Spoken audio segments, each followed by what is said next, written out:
आइए, और कहा भी है कि शेर भर ज्ञान से राई भर आचरण महत्वपूर्ण होता है। और कबीर साहब का एक छोटे छोटे बच्चे भी ये बात जानते हैं कि साकी साच बराबर तप नहीं, झूठ बराबर पाप, और जाके हृदय साच है ताके हृदय आप। सबते साचा भला जो साचा दिल हो, और साच बिना सुख नाहि ना कोटि करे जो हो। करोड़ों उपाय आप कर डाले, अगर आपके अंदर सत्यता लोप हो गई तो सब सत्संग जाना भी जीरो हो जाएगा। जैसे आप 10 लाख लिखा हो, 10 लाख में कितने जीरो होते हैं बेटे? इकाई, दहाई, सैकड़ा, हजार, 10,000, लाख, यानी 5 जीरो आगे होते हैं। इधर 1 होता है बाएं साइड में। और एक बात मैं बताता हूं बच्चे, अगर वो 1 निकाल दिया जाए तो जीरो की वैल्यू क्या होगी? जितने 5 जीरो रखे हैं वो क्या हो जाएंगे? जीरो। 1 हटाने के बाद सब जीरो हो जाएगा। हम साधु का कपड़ा पहन लें, मंदिर में जाएं या सत्संग में जाएं, पूजा करें, पाठ करें, सब कुछ करें, रामायण का पाठ करें और दान करें, पुण्य करें, लेकिन सच्चाई ना, बेईमानी, मक्कारी ना छोड़ो, तो क्या हो जाएगा? वो दुनिया के लोग कहेंगे ये केवल ढोल के अंदर सारा तुम्हारा पूजा पाठ सब जीरो के जीरो हो जाएंगे। इसलिए कबीर साहब ने कहा सबते साचा भला जो साचा दिल हो, साच बिना सुख नाहि ना कोटि करे जो। करोड़ों उपाय कर डालो, वो तुम्हारे सारे आचरण नियम सब व्यर्थ हो जाएंगे। इसलिए पहला कदम धर्म पर हमें टिकना चाहिए। पहले धर्म का प्रथम चरण है सत्य, फिर दया, फिर तपस्या, फिर दान। ये धर्म के 4 स्टेप हैं। पहला तो हम सत्य पर टिके और फिर हमारे अंदर दया हो।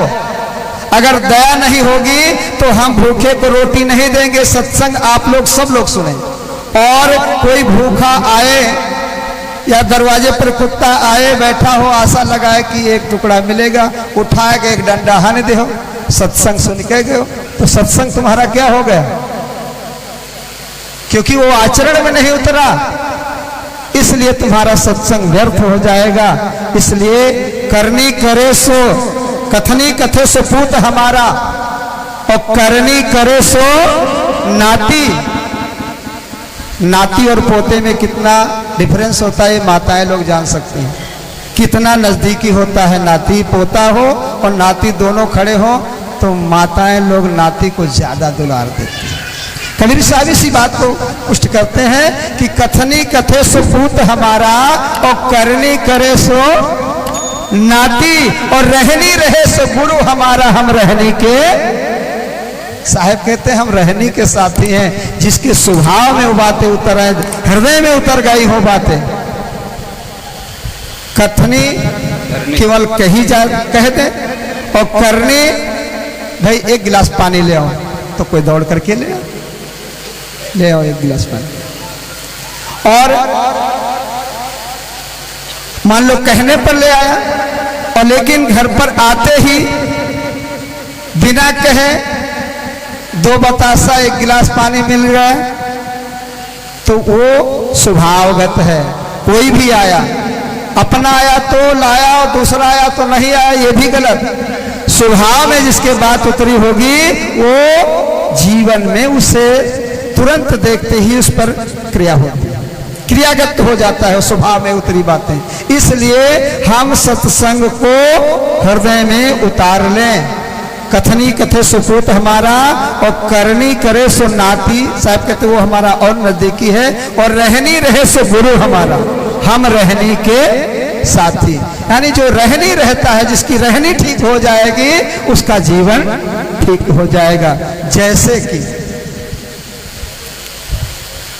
कबीर साहब ने कहा सहज मिले सो दूध बराबर। जिसकी रहनी ठीक होती है वो सहज, कोई आया तो सेवा करना चाहिए, सम्मान देना चाहिए। कभी कभी लोग कहे पर भाई कुर्सी छोड़ दो, आए हैं मेहमान, तो छोड़ता। एक स्वभाव में उतरा, देखते ही सम्मान दिया, प्रणाम किया, अभिवादन किया, एक गिलास जल दिया। तो साहब कहते हैं सहज मिले सो दूध बराबर, यानी कहना ना पड़े। सहज में अगर वो जो है सहज मिले बस दूध बराबर। सहज में अगर कोई एक गिलास पानी और एक गुड़ की ढेली दे दे या एक बतासा दे दे, वो पानी अगर देता है सहज स्वभाव से आपको प्रेम से, तो वो हो जाएगा दूध। और मांगे मिले सो पानी, सहज मिले सो दूध बराबर और मांगे मिले सो पानी। और कहे कबीर सो रक्त बराबर जामे ऐचा। सहज से मिला, पहुंचते ही एक गिलास जल मिल गया, वो दूध है। और पति काम करके आया है और पत्नी समझ भी गई, घर में आ गए हैं, लेकिन अपने काम में मस्त हैं। और आते ही अगर एक गिलास पानी मिल जाए तो वो दूध है। और अगर पति को मांगना पड़े कि अरे क्या कर रहे हो, लाओ एक गिलास पानी दे दो, तो भाई काम छोड़कर पानी दे दूंगा, तो पानी मिल गया। मांगे मिले सो, सहज में मिला वही दूध हो गया, और मांगे से मिला पानी होगा। और बम्बा खटर खटर लोटिया पटक, तुमका गले बम्बा नहीं मिला जो ढकोल, वो क्या हो गया, पानी वो भी दिया गया, मिला पानी ही, लेकिन वो हो गया खून।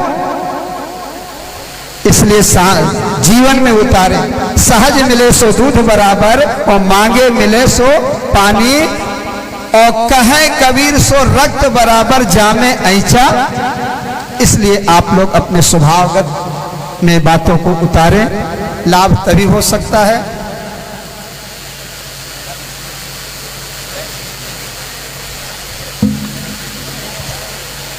इसलिए विचार करें। आइए हम सब पीर साहब की जन्म जयंती में आए हैं, तो एक बार जय घोष भी करें। और बहुत देर से सब लोग जय बुलाए, आप लोग परेशान होंगे कि जो आवत वह कहा जय बोल,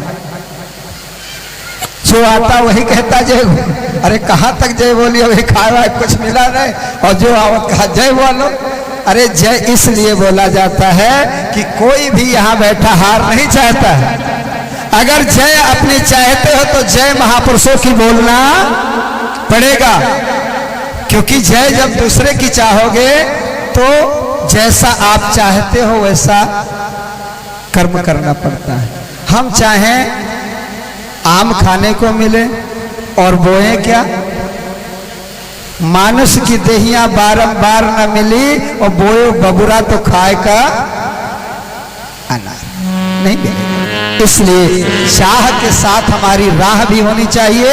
अगर राह गलत है और चाह कुछ और है तो राह मिलने वाली वो हमारी चाह पूरी नहीं हो सकती है। हम चाहे हमारे घर में सुख शांति हो जाए, लेकिन आप दारू पीना नहीं छोड़ रहे हैं, जुआ खेलना नहीं छोड़ रहे हैं और कहते हैं हम संपन्न हो जाएं, हमारे घर में संपत्ति समृद्धि हो जाए, तो ये कैसे हो सकता है। रास्ता छोड़ना पड़ेगा, क्योंकि नदी के इस किनारे से उस किनारे पर पहुंचने के लिए हमें पहला किनारा छोड़ेंगे तब दूसरा किनारा मिलेगा। लेकिन कुछ लोग कहते हैं नहीं हम ये किनारा छोड़ब ना वो पार, तो ऐसा कभी संभव नहीं हो सकता। मैं पढ़ा लिखा हूं नहीं ज्यादा, देसी भाषा में आपको जो बातें और ये जीवन में उतारने की जरूरत है।